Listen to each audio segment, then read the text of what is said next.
നമസ്കാരം.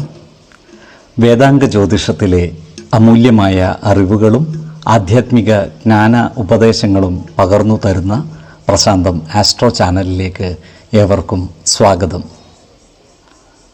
ഈ ചാനൽ ഇതുവരെയും സബ്സ്ക്രൈബ് ചെയ്യാത്തവർ ഇപ്പോൾ തന്നെ സബ്സ്ക്രൈബ് ചെയ്യുക. നോട്ടിഫിക്കേഷൻ ലഭിക്കുന്നതിനായി ബെൽ ബട്ടൺ അമർത്തുമല്ലോ. ഒപ്പം ചാനൽ ലൈക്ക് ചെയ്യുക, ഷെയർ ചെയ്യുക, കമൻറ്റ് ചെയ്യുക. കൊല്ലവർഷം 1199 എടവ സംക്രമം ആയില്യം നക്ഷത്രത്തിലാണ്. എടവം 1-ാം തീയതിയിലെ ഗ്രഹനില അനുസരിച്ച് മേടം രാശിയിൽ ബുധനും ശുക്രനും, എടവത്തിൽ സർവേശ്വരകാരകനായ വ്യാഴവും ആദിത്യനും, കർക്കിടകത്തിൽ ഗുളികനും, ചിങ്ങം രാശിയിൽ ചന്ദ്രനും, കന്നിയിൽ കേതുവും, കുംഭം രാശിയിൽ ശനിയും, മീനത്തിൽ കുജനും രാഹുവും സ്ഥിതി ചെയ്യുന്നു. തിരുവോണം നക്ഷത്രത്തിൽ ജനിച്ചവർക്ക് എടവമാസം ഗുണദോഷ സമ്മിശ്രമായിരിക്കും. ഈ നക്ഷത്രക്കാർക്ക് സർക്കാരിൽ നിന്നും കിട്ടേണ്ടതായിട്ടുള്ള ആനുകൂല്യങ്ങൾ ലഭിക്കുന്നതാണ്. അതിനാൽ ഇത്തരം ആനുകൂല്യങ്ങൾക്കായി അപേക്ഷ സമർപ്പിച്ചിട്ടുള്ള ഈ നക്ഷത്രക്കാർക്ക് ബന്ധപ്പെട്ട ഉദ്യോഗസ്ഥരെ നേരിൽ കണ്ട് സംസാരിക്കുന്നതിനും മറ്റും അനുകൂലമായ കാലവുമാണ്.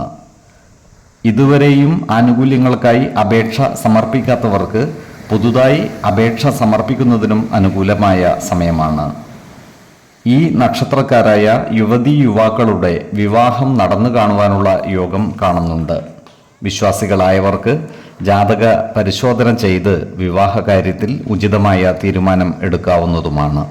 നക്ഷത്ര പൊരുത്തവും പാപ സാമ്യതയും കുജദോഷവും ദശാസന്ധി ദോഷവും മനപ്പൊരുത്തവും മറ്റു കാര്യങ്ങളും പരിഗണിച്ച് വിവാഹ തീരുമാനമെടുക്കുന്നതാണ് ഉത്തമം.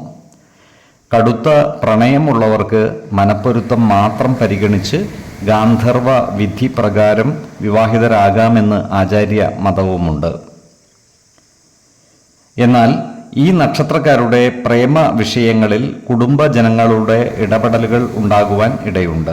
അതിനാൽ ഇത്തരം സന്ദർഭങ്ങളിൽ സമചിത്തതയോടുകൂടി ഉചിത തീരുമാനങ്ങൾ കൈക്കൊള്ളുവാൻ ശ്രദ്ധിക്കേണ്ടതുമാണ്. ഈ നക്ഷത്രക്കാരായ ഉദ്യോഗാർത്ഥികൾക്കും മറ്റു തൊഴിൽ അന്വേഷകർക്കും അനുകൂലമായ കാലമാണ്. സർക്കാർ, അർദ്ധ സർക്കാർ സ്ഥാപനങ്ങളിലോ മറ്റു സ്വകാര്യ സ്ഥാപനങ്ങളിലോ ഇവർക്ക് ജോലി ലഭിക്കുന്നതുമാണ്. ഗുരുതുല്യരുടെ വിയോഗം ഈ നക്ഷത്രക്കാരുടെ മനസ്സിനെ അസ്വസ്ഥമാക്കുവാൻ ഇടയുണ്ട്. അതുപോലെ ഇവർക്ക് അപ്രതീക്ഷിതങ്ങളായ ചില അപകടങ്ങൾ വന്നു ചേരുവാനുള്ള സാധ്യതകളും കാണുന്നുണ്ട്. അതിനാൽ വാഹനങ്ങളും മറ്റും ഓടിക്കുന്നവർ റോഡ് നിയമം പൂർണ്ണമായും പാലിക്കേണ്ടതും അമിത വേഗത നിയന്ത്രിച്ചു നിർത്തേണ്ടതുമാണ്. അപകടം വിളിച്ചു വരുത്തുന്ന സാഹസ പ്രവൃത്തികളിൽ നിന്നും മറ്റും മാറി നിൽക്കേണ്ടതുമാണ്. ഏതൊരു കാര്യം ചെയ്യുമ്പോഴും 2 വട്ടം ആലോചിച്ച് മുന്നോട്ട് നീങ്ങുന്നതാണ് ഗുണകരമാവുക. 5, 20, 30 തീയതികൾ അനുകൂലമാണ്. ഈ നക്ഷത്രക്കാർ ജനിച്ച സമയത്തെ അടിസ്ഥാനമാക്കിയുള്ള ജാതകത്തിലെ ലഗ്ന രാശിയുടെയും ലഗ്ന അധിപന്റെയും സ്ഥിതിയും ശുഭ പാപ ഭാവങ്ങളുടെ സ്ഥിതിയും ഓരോ രാശിയിലെയും ഗ്രഹങ്ങളുടെ സ്ഥിതിയും അനുസരിച്ച് ഇവരുടെ പൊതുഫലത്തിൽ ഏറ്റക്കുറച്ചിലുകൾ ഉണ്ടാകുവാനിടയുണ്ട്. കുടുംബ ദേവതകളെയും ഇഷ്ടദേവതകളെയും ഉപാസിക്കുന്നത് ഇവർക്ക് ആയുരാരോഗ്യ സൗഖ്യമേകും. ഇഷ്ടദേവതാ മന്ത്രം 108 തവണ ദിനംതോറും ലിഖിത ജപം ചെയ്തു വരുന്നത് ഇവർക്ക് സർവ ഐശ്വര്യങ്ങളുമേകും.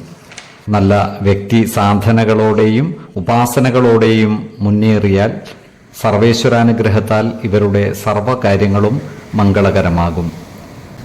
നന്ദി, നമസ്കാരം. ജ്യോതിഷരത്നം പ്രശാന്ത് കണ്ണോം.